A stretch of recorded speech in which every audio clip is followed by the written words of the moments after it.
Same old strong new ashes. Yeah. I can pass that bitch like magic. Yeah, I ain't capping, I'm lit, I'm active. Yeah, look 5 in that bitch like packs and yeah, I'm John this. Yo, what's good, y'all? Welcome to the John Cat Show, episode number 22. I'm going to call it season 2. It's 2021. We'll call it season 2. That's how they categorize them online. We'll go season 2. Season 2, ep 22. It's been a minute. I know I keep saying I'm going to pick it back up. We'll just call it an extended holiday. You know how it goes. I moved, and then, family in town, so it's been a little sporadic. I said I'm going to get back on the grind. I'm going to really be back to it. It's a new year, back on it, at least a couple eps a week. We're going to get some food reviews going, all that kind of stuff. So welcome back. Thank you all for listening, for tuning in, and all that kind of stuff. I hope everybody had an amazing New Year. Happy New Year. And had a great Christmas and Hanukkah. And I'm not going to be like, the only thing more annoying than 2020 itself is people who say how annoying 2020 is. I can't wait for 2020 to be over, man.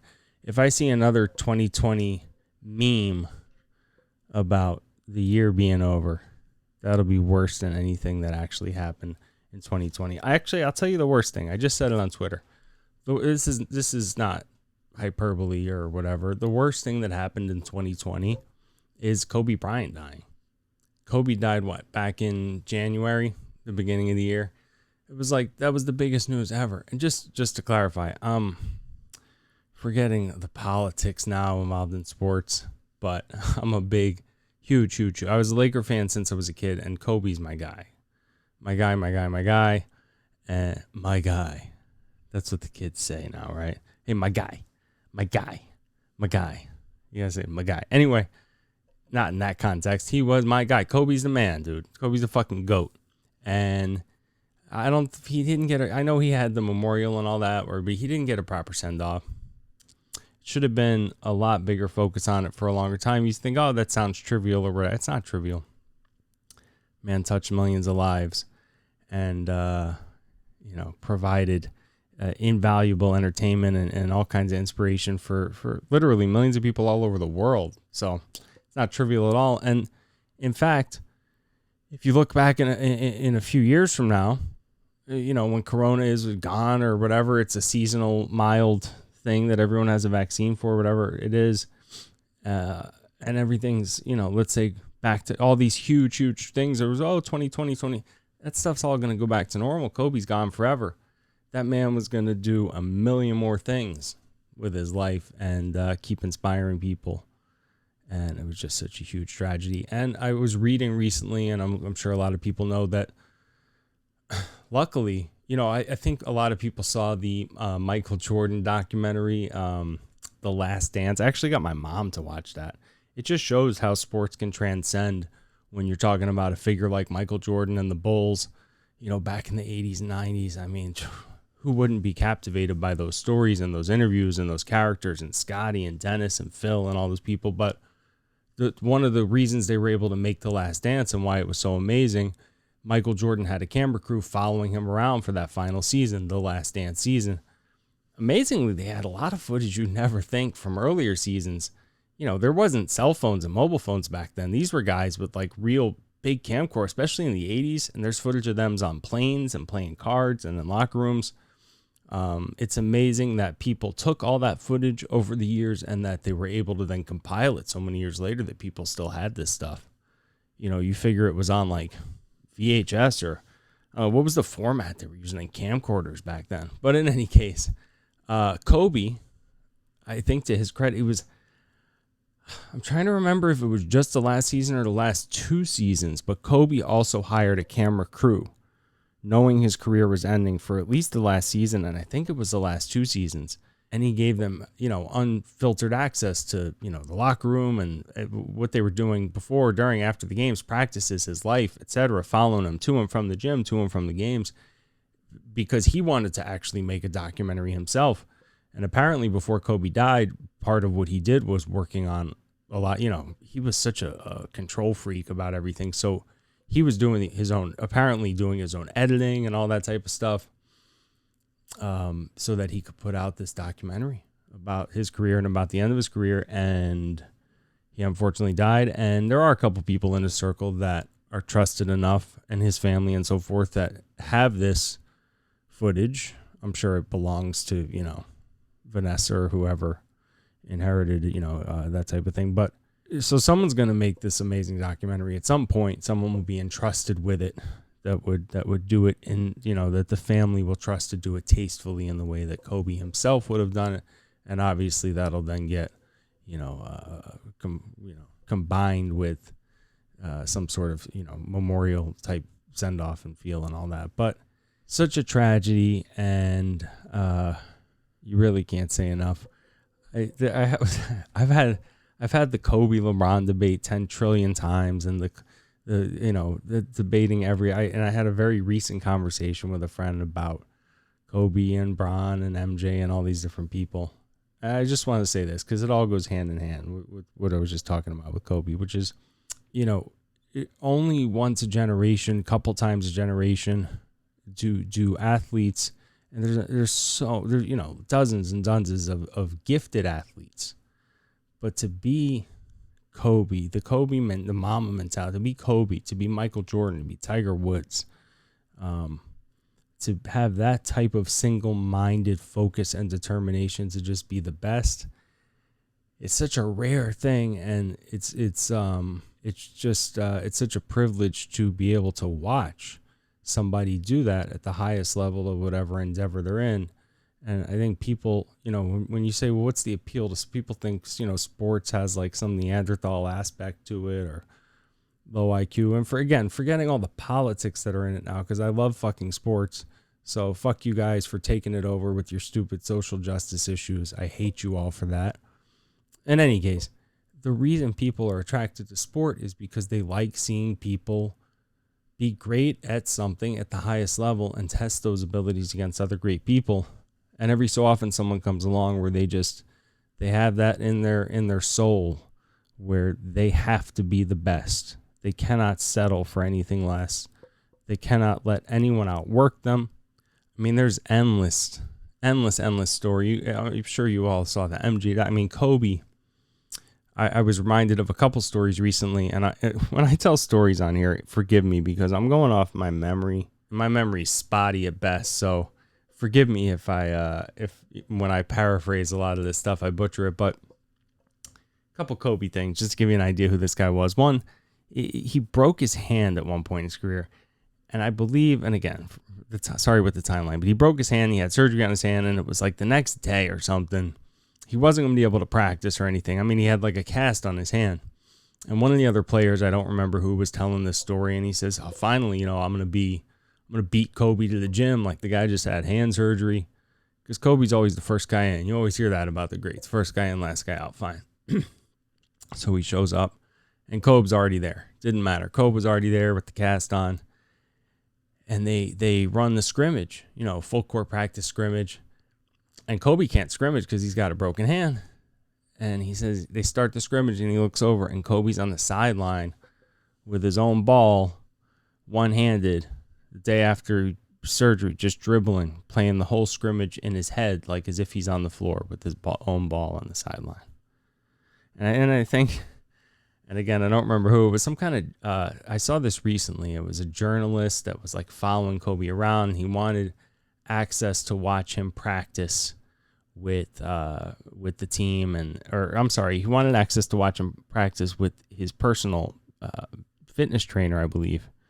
Kobe goes, "Yeah, you come watch, and happy to have you. It's at 4:00. You can come out tomorrow at 4 or Thursday, whatever it was." And he's like 4, and he didn't realize he meant like AM, 4 a.m.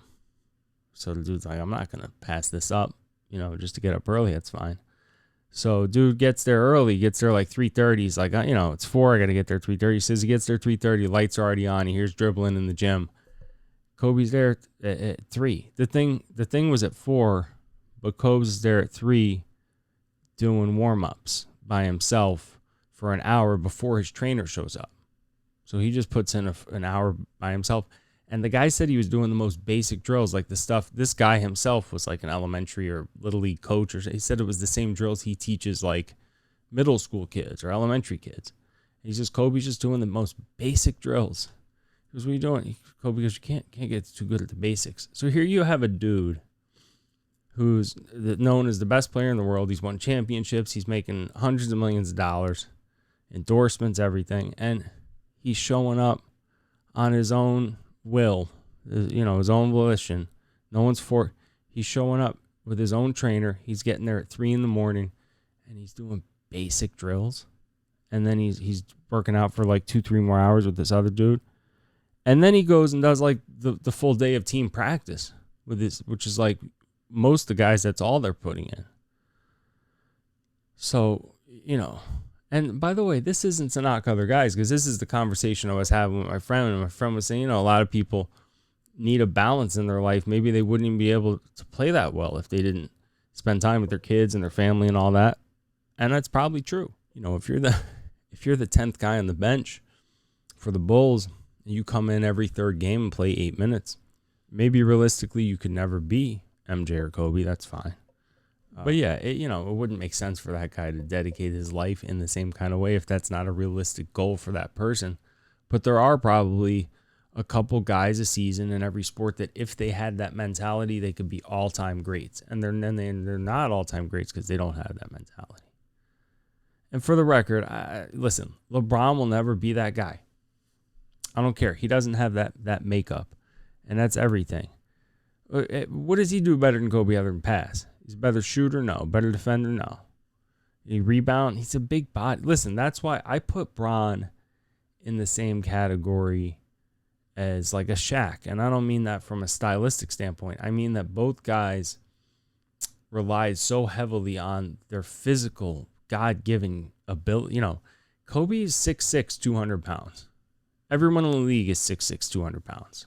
So, like, to separate himself, that's all through, work and practice and skill and determination and taking a drill and then spending 20 hours a day mastering it for 2 months so that he can do it better than anyone in the league, because he can't stand to know someone's better than him at something. Like, whereas, look, again, Shaq, I love Shaq.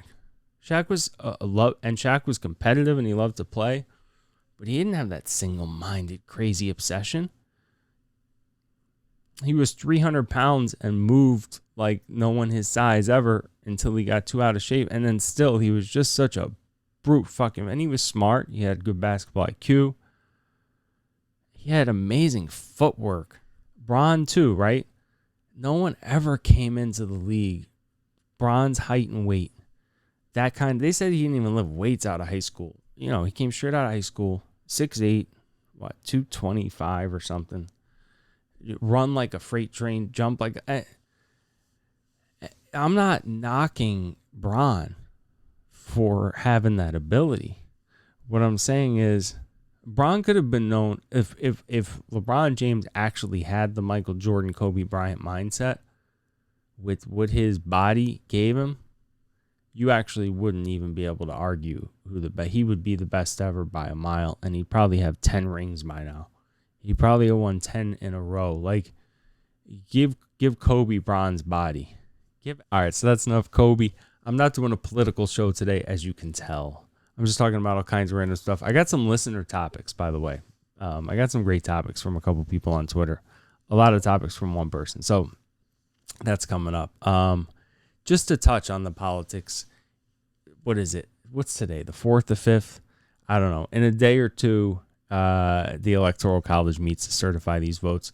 There's so much conflicting information. I'm not going to delve into it here. Everybody's delving into this. Go on Twitter if you want to see all the conflicting data about who can do what senators can do what Ted Cruz and all these guys can do, what Mike Pence and all these guys can do. I've done a lot of shows on it myself. We all know we got cheated. It's clear. If you look, again, you can go back and watch other shows. You can go on Twitter. What went down in Georgia, what went down in Pennsylvania, forget it. That nobody's been willing to even allow that evidence in yet. And you know what? Fuck it. It's not up to the courts. They can grant this 10-day window where they can do forensic audits and things. We'll see, man. If the people that are supposed to actually certify this stuff, which is the real thing coming up, Jan 6th or whatever, if they've seen the evidence that says that this is bullshit, and you've got 6 states sending conflicting electors, so they've got these other conflicting electors where they can say, we don't buy it. If they see what I've read and seen, you cannot explain anomalies in a few of those states. You can't explain it. You don't have to know how they did it to know some shit went down. It's as simple as that. And something else that I mentioned on Twitter. Okay, look, if you're on social media, I've talked about this in another episode. I don't like talking about it, but I have to because I mentioned it on Twitter anyway, so fuck it, which is the right, meaning the right-leaning people on social media. There's a fast, it's a Q related, QAnon related. I'm not delving deep into this shit, but the whole child trafficking, pedophilia, kidnapping stuff all woven in politically somehow. Can we not get the fuck off? This dude, Lynn Wood, I don't know. I'm not getting into this. There's a million other podcasts broaching this stuff, but look, I mentioned in another show. First of all, to clarify, anybody that abducts a child, sexually assaults a child, whatever, harms a child in that way, they should die. As far as I'm personally concerned, they should die. I'm not going to shed a single tear about it. It's the worst thing you can possibly do on this earth. Point blank, period. I established that very clearly. Because I ain't trying to fucking die on no pedophilia hill. I'm not defending any of it. I'm simply saying the information is false. That's all. If you're going to tell me hundreds of thousands of kids are abducted in this country every year, I'm just simply going to call bullshit. Yes, I understand that hundreds of thousands of missing children get reported, fine. But again, 99% of those either aren't missing, meaning they just show up in 48 hours, meaning Ted went to Jim's house and didn't tell his parents and they called the cops. So that's goes on the record as a reported missing child. Kid shows up the next day and he's like, sorry, I slept out, didn't tell anybody. Or he didn't want to tell anybody because he wanted to get drunk with his friend. Fine. Kids get reported missing by their parents all the time. They're not missing. Number 2, they really are missing because they ran away.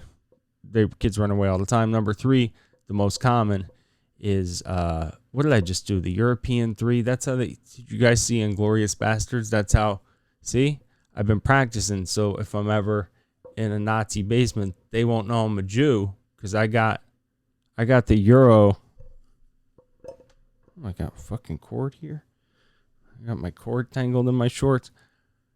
I got the Euro 3. Let me get to 3. He said 3, and then he gave him away. Okay. What the fuck was I talking about? Right. So the third and the most common reason that kids are reported missing is non-custodial. Talked about this before.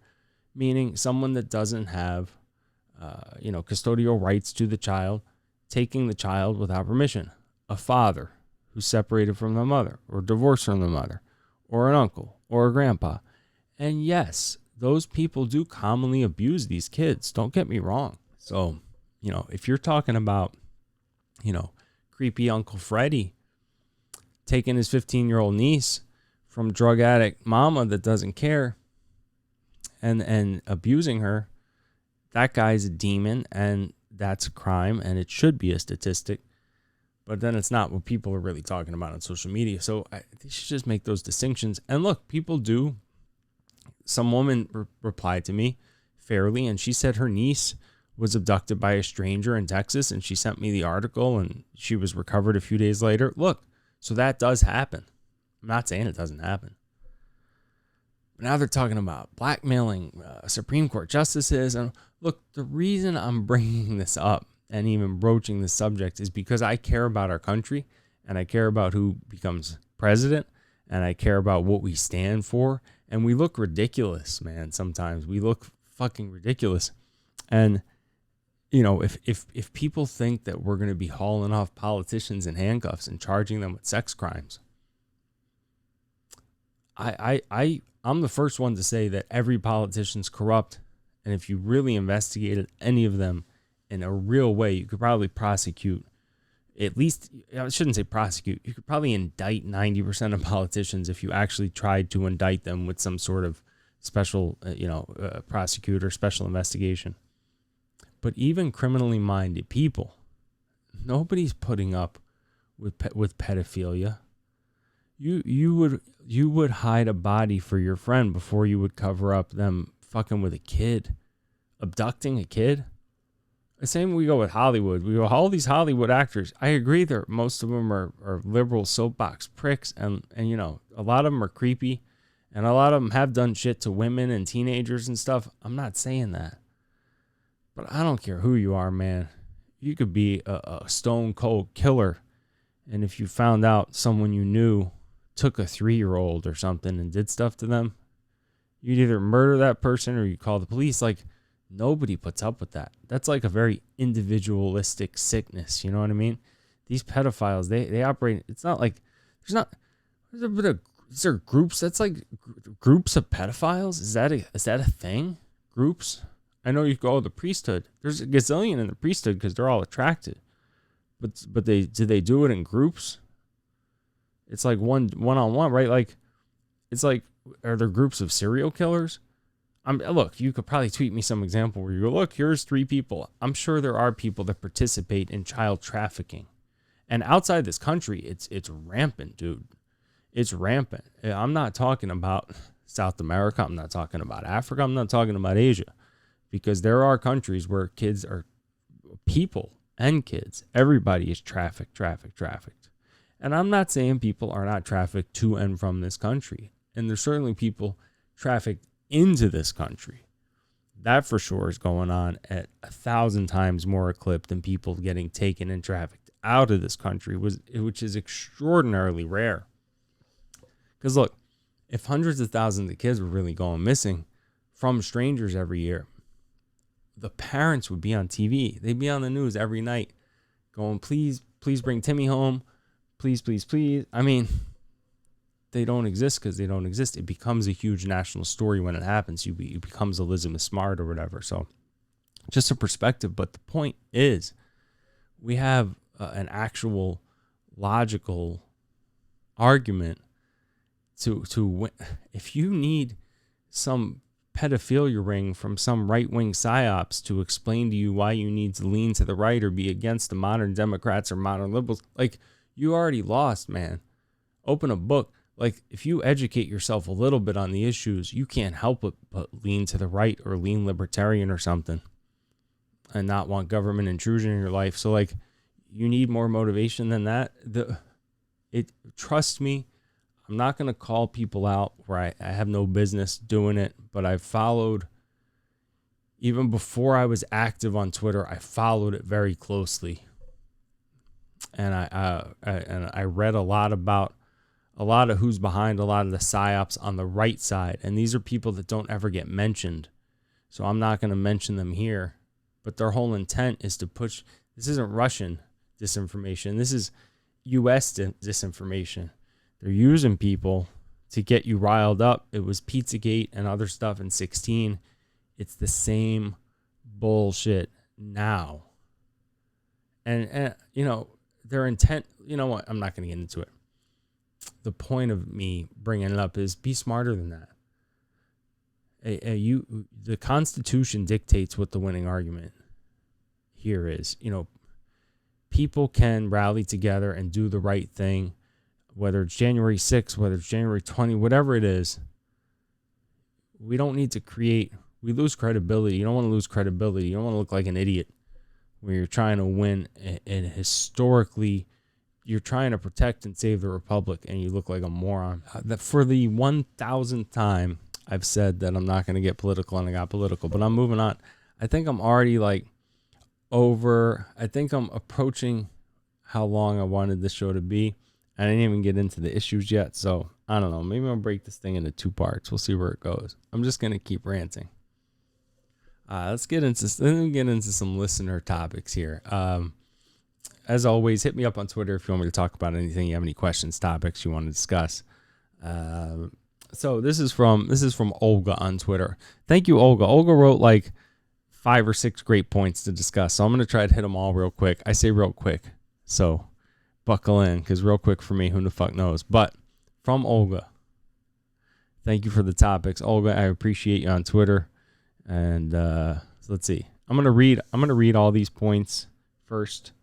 I'm gonna read them, and then I'll just touch on them all real quick. Okay, so first, Olga says, 1. What would be the next great advance in technology besides robots? Parentheses. Okay, great question. I love these kinds of questions. So, all right. 2. In a post-COVID world, what business/industry would be the most profitable? Number 3. Thoughts on genetic engineering/enhancement. 4. Ideas on solving homelessness. 5. Yoga. Is it exercise or religion? 6. Why can't drivers and bikers be friends? Olga gave me a whole episode to rant on here. I could do an episode on each of these topics. I'm going to be quick. I'm going to try to be quick. Okay. I got to kind of combine 1 and 3, because as I'm reading number 1, what would be the next great advance in technology? I'm already thinking about number 3, which is genetic engineering enhancement/thoughts. Genetic engineering has to be among the top of the list for, the next great advancement. It has to be. The stuff I've seen, the stuff I've read, I'm so intrigued by all of that. And I've actually talked about it on here before. And I've also talked a lot about, the fact that we will be, and we are now, merging with technology. And these two things, I feel like, are adjacent to each other. They're not the same thing. And what I mean by that, you hear a lot about that we're merging with technology, and that we will merge with technology. And that's true. You hear about Elon Musk with these neural implants that they're already doing. And, they talk about, that we're all going to have computers in our brains. And that type of Neuralink, that's what it's called. Excuse me. That we'll all have computers in our brains and all those kinds of things. And we will. We for sure will. And we'll have other technology inside of us that will enhance us in other ways. I've seen, they've studied, they're just scratching the surface where they do things with electrical impulses on certain areas of the brain that they don't even understand. And they're able to enhance like concentration and focus. I mean, they've done shooting simulations with just average Joes where they've never done these before. And they did before and after with this electrical stimulation. These people are shooting targets at like a 99% clip for the first time ever, because they have some electrical impulse go into their brain. There's all kinds of stuff we don't understand that we can for sure and will for sure be enhancing through technology. I saw Elon Musk he made such a great point when I think it was on the Joe Rogan podcast. He said, we've already merged with technology. He said it's just, I don't have my phone here to pick up and show, but he said it's just, we keep it in our pocket. And he showed his phone. And it's true. He said he's just a clunky, it's a slow delivery method because it's an external device that's in our pocket. But at some point, that device will be located inside our brain. So if you want to calculate something or know something or, define anything or think, you'll just be thinking of it because you'll have access to those things within your mind. You won't need an external device. At least if you want that. I don't think a lot of people are going to want that. But anyway, getting back to genetic engineering, nothing is more perfectly designed already than our own human structure, our own cellular structure. And if you can start regenerating cells, right, which we're already doing. I mean, for decades now, we've been, growing heart tissue and kidneys and things in labs. I don't think we're close to trying that stuff. I think we've done it in other animals, meaning like we will get to a point in the not too distant future where, if you have a bad heart, or even if you don't have a bad heart, let's just say you have an old heart, you just grow a new one. You grow you new kidneys. And when I say grow you a new one, you're regenerating those cells, you're refreshing those cells. So it's like, we've discovered this actually exists in nature. There's a jellyfish we've discovered that theoretically they say could live forever because it is always regenerating all of its cell. And if you're regenerating your cell, you're regenerating your tissue and your nerve and everything else. You're technically not aging. You're constantly refreshing The only reason we get old and we die is because our cellular structure and all that breaks down. Listen, doctors are going to correct me on all my terminology. I don't know what the fuck I'm talking about. All I'm saying is the implications of it are never ending. If you're talking about cancers, you're talking about paralysis, you're talking about, if you could lose a limb and grow a new arm, you're talking about, and then you get into, people designing their kids. There's already some of that going on now, to be honest, but you have to, when it comes to all of these technologies that we're talking about, you have to regulate it somehow, because it's a dangerous thing. And forgetting even dangerous, what if everyone could just design their kid? Everyone's going to have, a 6'6", 220-pound kid, jumps like Kobe, perfect jawline and hair and bone structure. Like, we just become a perfect human race. And if this sounds crazy, this is like very, very soon future, like our lifetime easily. Like, I'm not young, and that'll probably be in my lifetime. It's literally, I gotta look. I didn't do any. By the way, I do no research for these pods. I jot down a few notes, like remind myself of stuff I want to talk about, but I don't read. I'm not bragging by saying that. I'm actually mentioning it as a deficiency because I could have looked up a lot of the stuff that's going on with this now. But I've read and heard a lot about this stuff in the past, and the implications of it are endless, and it's very exciting. And again, it's exciting and it's scary. You got to regulate it. People would design insanely perfect children. They're already able to do stuff like that. You're already able to clone people. You can do all kinds of weird stuff. But what I've heard from other people, and it's true, the richest, most powerful people on the planet are focused on longevity. They have everything. What they don't have is the ability to live longer and be more youthful, and they'd give anything for that. A lot of people would. So to be able to live for hundreds of years or indefinitely, or to feel like you did when you were in your prime, I mean, you could potentially be a 60-year-old with the cellular structure of your 20-year-old version of yourself. And you could potentially feel that way indefinitely. And this is the kind of conversations going on in real labs all over the country. And there's a lot of funding behind it because, again, what do people want more than that?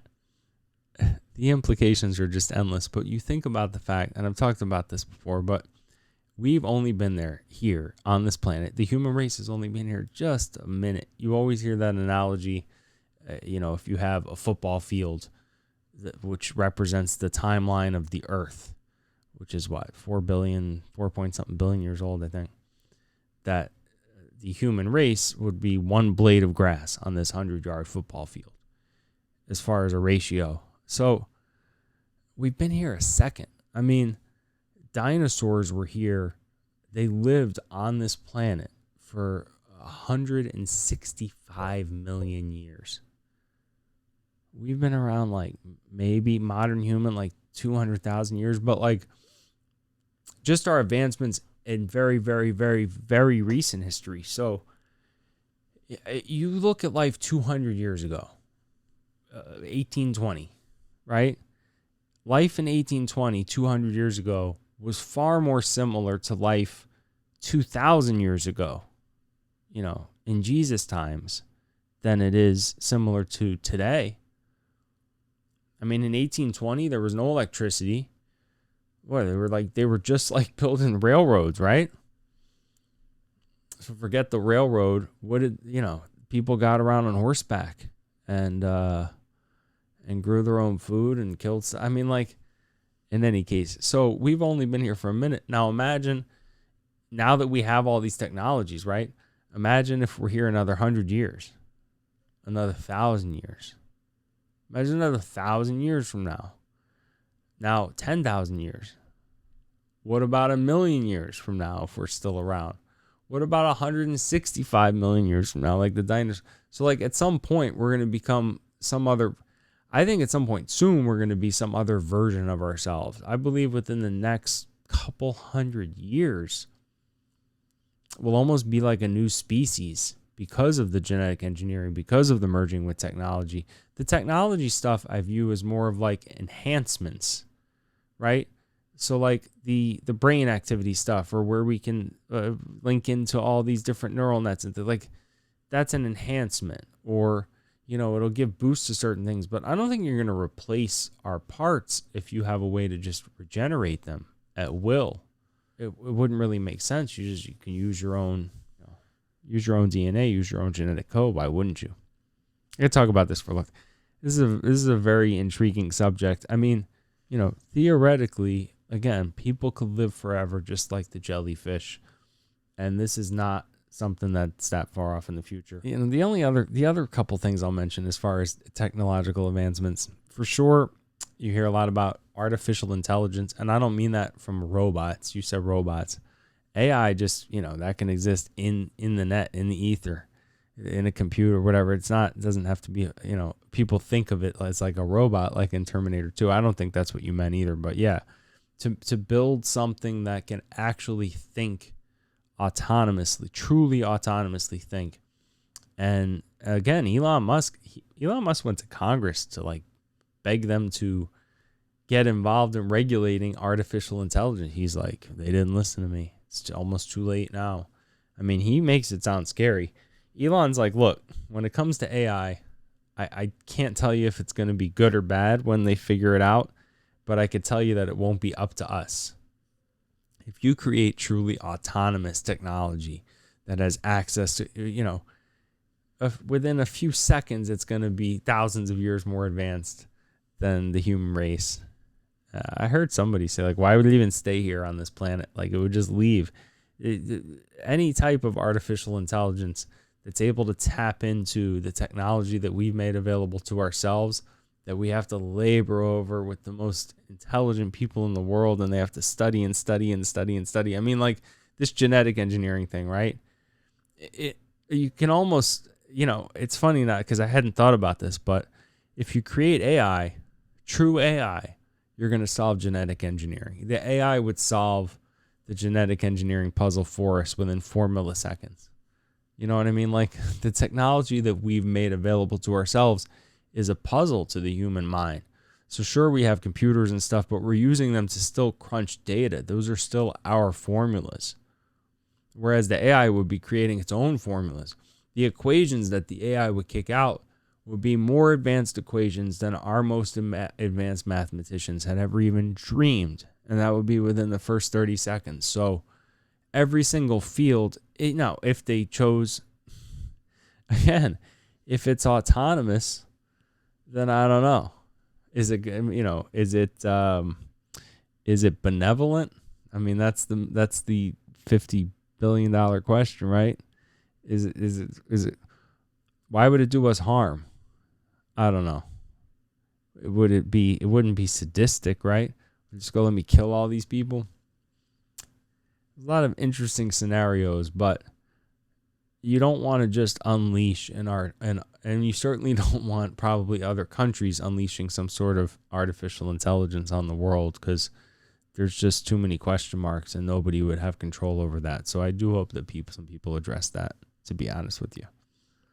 Other than the artificial intelligence, what else? You got there's like a lot of stuff in quantum physics and quantum mechanics. I'm not going to get in. I don't even understand. I say I'm not going to get into it. I don't understand it. I'm just fascinated by listening to people talk about it who do understand it. Because like every 10 minutes, I grasp like 30 seconds of it. And I'm like, wow, that just blew my fucking mind. But our ability to communicate with each other and all that kind of stuff through our and to travel and to understand space and time and to manipulate space and time and all that. Quantum physics is a real science, and it's weirder than anything you could think of and imagine. And along that same line, got to mention aliens, man. I'm big on aliens. I'm not going to do a whole rant. I did a whole episode on aliens, but dude, there was even very recently, what was he, what was that guy? The Israeli space chief. What was that guy? He was the retired Israeli space chief. he came out with this whole interview. Like, he's like, oh, I could talk about this now because it's kind of more mainstream, because there has been a lot more stuff that came out with the Navy pilot videos and all these UFO. This is real deal stuff, guys. This is real deal stuff with the UFOs and all that. As far as this Israeli guy, according to him, we are in constant communication with alien life and have been for a long time. Both our government, the U.S. government, meaning us, and the Israeli government and some others, and that all the presidents even know about it to some extent. That this dude said Trump was gonna let it out. I believe it.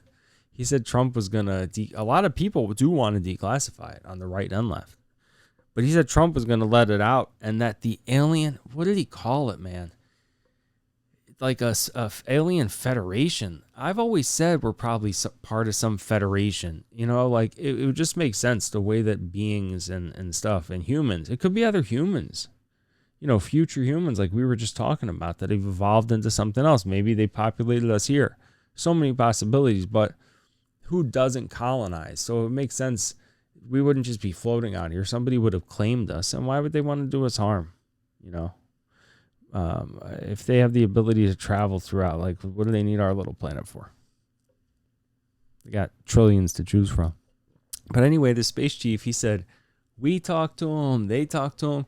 He said we already have a base on Mars, an underground base on Mars, where where there's humans there and these aliens there too, like working together. I don't rule it out. I don't rule it out. It's anytime it comes to the universe and space and people go, oh, it's so woo woo and whatever, like, don't get me started, man. It is endless. Outer space is endless. I've ranted on this before. I'm not going to do it again, but you could be traveling at the speed of light from the time dinosaurs were around till now, which we can't even come close to the speed of light, and you still wouldn't even barely have made it a dent in how large the universe is across. So, like, the absolute vastness of it, there's got to be alien life. There's got to be teeming with alien life all over the fucking place. There's no question in my mind about that. As far as who visits here and who comes here and all that, again, if the human race survives another 1,000,000 years or 5 million years, and you tell me we still can't travel, you know, through outer space and bend space-time, continue and fuck with gravity and all these forces that we don't understand. Like, we still don't understand gravity. If you tell me that's the case still in 1,000,000 years from now, no way. But apparently this alien federation doesn't want to be revealed. And they put the nix on Trump. They said, Trump, you can't tell people. You're going to freak everybody out. And I kind of agree. From what I've seen, before I would have said, do it. Like, people could handle it. After COVID, I don't think so, man. People can't handle this virus. Imagine they go, yeah, there really are aliens, and like we talked to them, and they have been here, and here's a picture of us hanging out with one on Mars, and here's a ship. Like, people will lose their fucking mind. You think you can't get toilet paper now? Just wait. So I don't know. People would absolutely lose their minds. Might be right, but anyway, that's a whole nother thing. Maybe I'll do an aliens episode part 2. I want to get my cousin on here. My cousin's scared to come on here because he's scared of his wife, and he thinks he'll be talking too much Trump, and she's going to get mad at him. So shout out, Jeff. All right, sorry. I had to say that. Maybe I'll edit that out. Maybe I won't. All right, moving on from that. Next up, Olga mentioned, do you have any... Man, Olga, you gave me a whole episode here, Olga. I could talk. I don't even know if your name is really Olga, if it's not correct. I could talk for 5 hours with just these topics you gave me. I should have done one episode per topic, but I'm just going to keep banging through here. All right, homelessness. Do I have a solution for homelessness? All right, first point, people seem to confuse homelessness and panhandling. So I just want to make that distinction there. When you pull up at a light and there's people coming up to your car begging you for change, that's not a homeless person. That's somebody who makes a living begging you for money on the corner. You know, they don't have their cart and all their shit there. Like, they're crashing somewhere, and they're staying in, you know, some shelter, or sharing a, you know, efficiency with 5 other people, but they're staying somewhere, I'm sure. And sometimes they're not even staying in that bad a place. I'll tell you this. Let's say people go, minimum wage should be $15 an hour. You could easily make $15 an hour standing on a busy intersection. Every time I stop, I give people money too at the corner. And other people do too. You're telling me they're not getting $15 an hour out there? Psh. So people with no shame, they rather do that. If you have absolutely no shame, you'd rather just stand at the intersection with your cup and your sign. A lot of people are just doing that rather than getting a real job. But, as most people know, the vast majority of homeless people are either, mentally ill, or they've got, I really do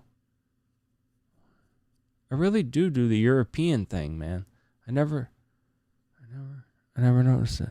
For those people listening, not watching, I'm counting. When I count to 3, I start with my thumb and then my pointer finger and then my middle finger. Whereas I guess in America, you're supposed to do pointer, middle, ring. Okay. Anyway. Yeah. So the vast majority are either mentally ill or they're addicted, substance abuse issues. If you're actually living on the street, choosing to live on the street with the amount of resources, you go, how do you cure homelessness? There's so many resources available for people who are like homeless because, they literally like can't afford to pay rent or something, but they have all their mental faculty. If you have all your mental faculties about you and you don't have a substance abuse issue, you have a very slim chance of actually being homeless in modern society. Because there's so many resources out there, from city resources to state to federal, housing subsidies and food stamp. I mean, there's so many things people will give you if you have your faculties and you can fill out paperwork and, have a discussion with someone, and you're not a, criminal, and you're not an addict, and you're not, and for those people who are homeless, right? We should have better. So touching on that. So I was just clarifying whom the homeless population is. So if you're dealing with mostly a population of mentally ill people and addicts, what do? You need to treat them. If you got schizophrenics, if you got bipolar people, if you got people addicted to heroin and meth, you treat them. And I don't know if, again, it's like prison versus treatment. If you even just weigh the cost of what it's probably costing these cities to have these homeless populations, I mean, it'd be worth it in the long run for just the betterment of society. But if you look at the current, they've got these tent cities set up, T-E-N-T cities set up in these, within these liberal cities where it's really become an epidemic. And they've made it like it's almost an acceptable way of life. That's the other thing. You should stigmatize it more. You should be like, it's not something we should be proud of. You should be ashamed a little bit. Like it's like they do with abortion. It's like you should be aiming for less abortion, not celebrating more. Like it should be something that you're not proud of. I don't know. Maybe that's a bad analogy, but get these people into treatment. I would say don't allow them to just say like this is a way of life and set up these tents and mattresses and mini fridges and stuff. Like they're making little apartments out of these things now. And I'm going to steal from the homie Adam Carolla because he's been saying this forever, and it's true. Whether it's homelessness, whether it's crime, whether it's whatever, it can almost all be traced back to people having kids that they either can't take care of or are not willing to take care of, period. Because if you have at least one parent who gives a shit about you, the chances you're going to end up on the street, drop by 99%. Now, if you have a parent who doesn't give a shit about you, you could go a million different ways. So people stop having kids you're not willing to take care of or can't take care of. And within a generation, it would solve every issue almost. You really can't think, thank you, Adam Carolla, you really can't think of a societal issue that would not be solved by people not having kids they can't take care of. Period. And what was the next topic? Yoga. I don't have a lot of thoughts on yoga because I've never done yoga. It's the kind of thing like people that do it just talk about it. And you got hot yoga. I think my cousin did hot yoga where you it's yoga, but you purposely sweat to death in a really hot room. I don't know. maybe I should try. The other thing you always hear about yoga is how hard it is. You wouldn't believe how hard it is. No, dude, like you don't understand. It's actually a workout. I'm sure I could stand to do a lot more yoga in my life. I'll say this. The yoga pants, not mad at those. They're everywhere now. The yoga pant is the new jean. If they're shopping for clothes, they're shopping for groceries. You go to the grocery store now, 65% of the women and girls have yoga pants on. It's become the standard attire, and I'm not mad at it. So it's got to be the biggest benefit of yoga is all the booty shaking. All right. What was the last topic? Drivers versus bikers. Did you guys see that video? It was like a week ago. And there's a million videos like this, but these were actual bikers. I guess one of the bikers, as a goof, like grabbed onto the rear fender of this SUV to like be pulled along. And the dude like hit the brakes. And I guess the guy, right, his bike slammed into the thing. So all these bikers attacked this SUV.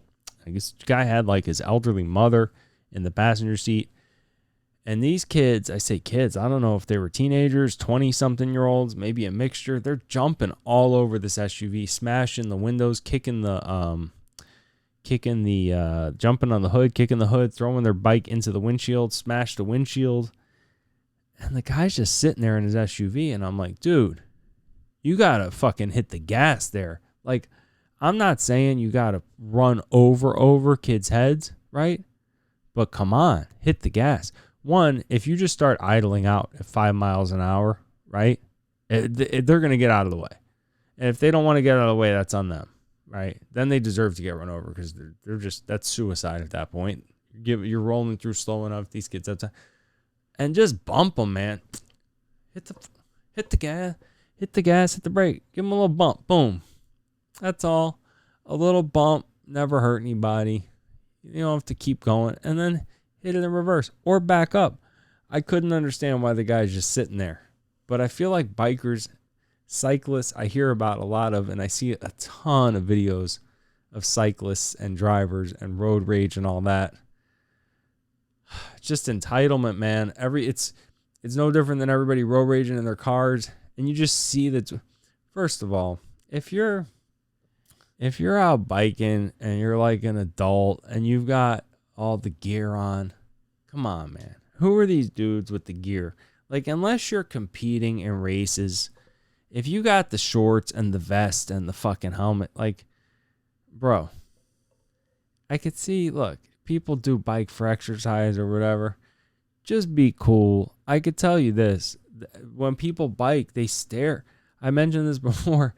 You get the families on the bikes. The families roll through on the bikes. They all got their helmets on. They're all doing 2 miles an hour through the neighborhood with their helmet on. And they all stare at you as you roll by. Even if you're just not doing it.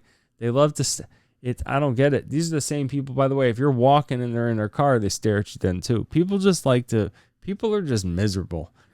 I don't know what the story is. Everyone wants to be, here's what I'll say. Don't ruin your life over some road rage.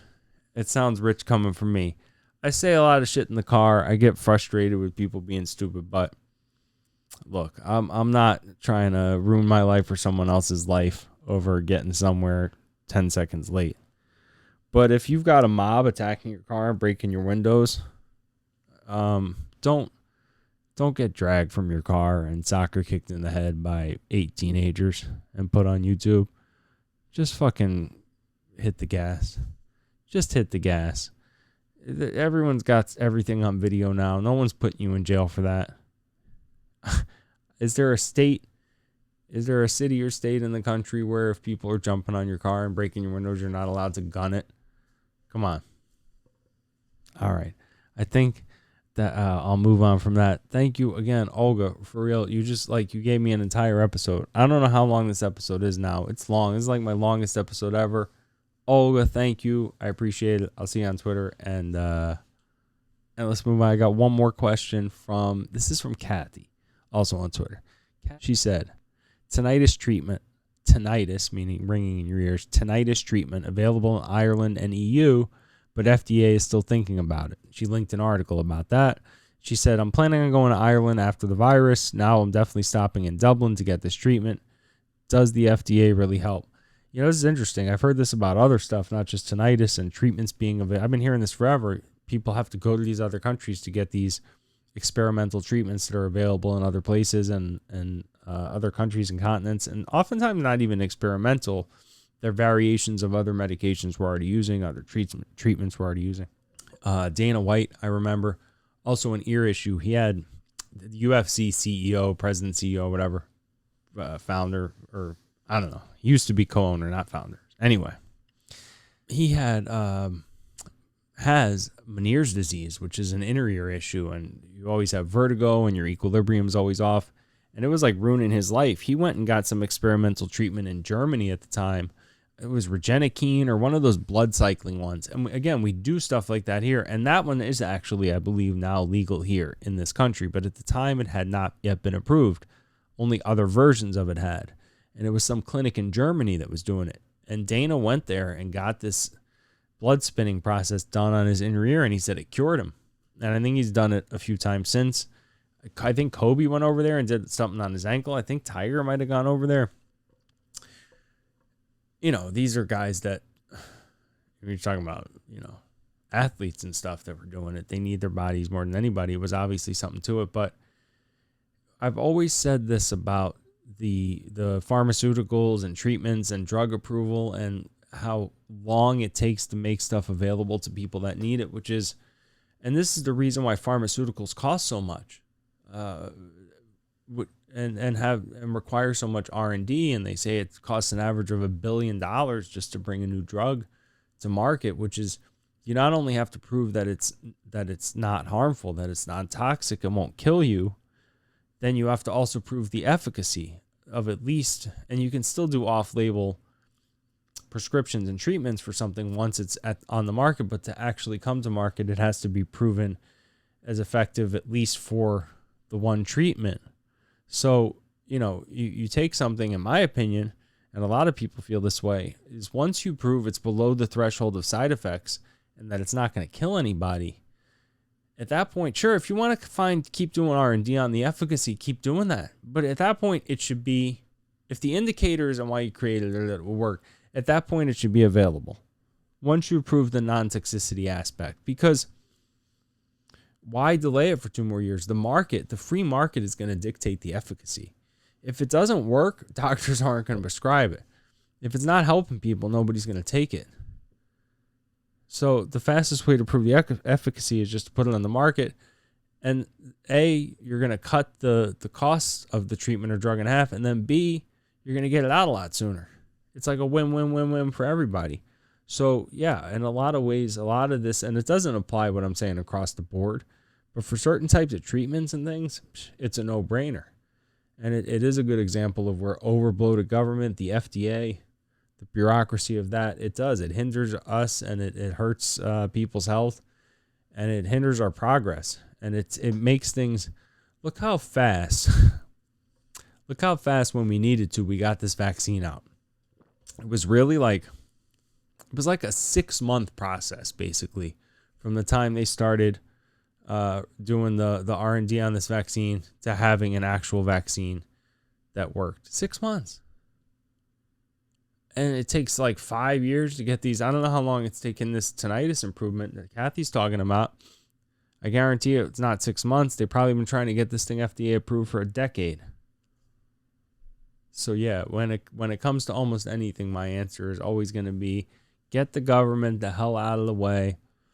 Obviously, you shouldn't be able to put something on the market that's going to hurt people. But again, once you've reached that threshold, the same threshold that would be available otherwise, let the people decide how well it works. If you say, hey, here's this great new blood pressure medication, right? Let's use that as an example. Everyone's got high blood pressure. Someone comes out with a blood pressure med tomorrow and they go, this is fucking amazing. It'll cure blood pressure. If you have high blood pressure, you take it, your blood pressure will drop to the same when you were 15 years old. And you go, what are the side effects? You go, it has no side effects. We tested for a year, not a single person. No, it's hyperbole here because everything has some side effect. But again, no side effects, perfect scores as far as that goes. Best ever, no one died. You go, great. What about the blood pressure indicators? You go, well, we have to still pass another year or 2 rounds of those tests. You go, what? Why can't I just take it now? There's no side. You passed the threshold for the fact that it's not going to kill me or hurt me, right? Yes. Okay. So then put it out. If you have high blood pressure and you take it and your blood pressure doesn't go down, then you're going to go, that's bullshit, and I'm not going to take it again. And if your blood pressure goes down, then you're good to go. And let that company spend the next 2 years figuring out if they want to issue all these reports for shareholders on the efficacy and that kind of thing. That's great. It'll only bolster it then long term, but make that stuff available as fast as possible. Okay, moving on, because this has been a long episode. Kathy, thank you. Appreciate the question. I hope your tinnitus gets better. I hope you travel safely to Dublin, Ireland. You probably should fly now, to be honest. Put a mask on. You probably get some cheap rates going over to Ireland. So that's it, man. What else going on? As long as I'm talking about sports, I did that whole sports bit, or I might as well open it with sports and then close it with sports.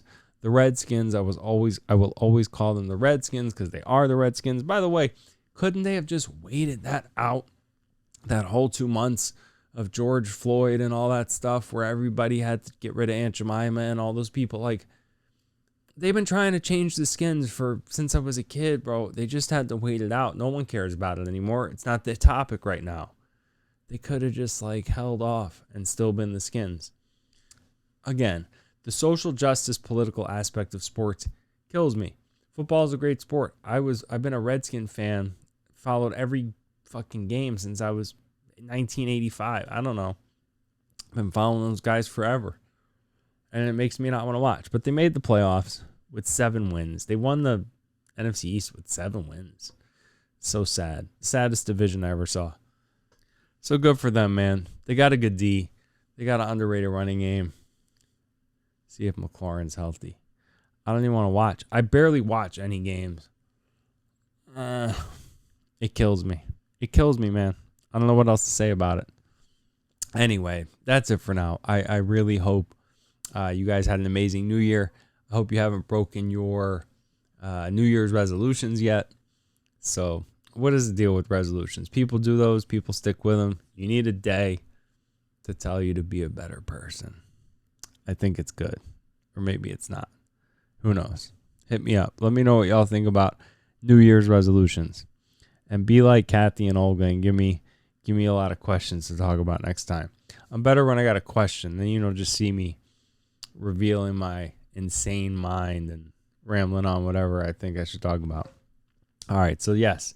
Season 2, I am sticking with it. I'm going to do 2 episodes a week, in that range, 2, maybe 3 a week if I'm feeling really, really energetic. Let's call it 2 a week. And I'm going to get some food reviews going here too. Thank you guys so much for tuning in. I love and appreciate y'all. And I will see you in a couple of days. More strong new ashes. I go past that bit like magic. Yeah, I ain't capping, I'm lit, I'm active. Yeah, look 5 and it be like packs and yeah, I'm drowning this.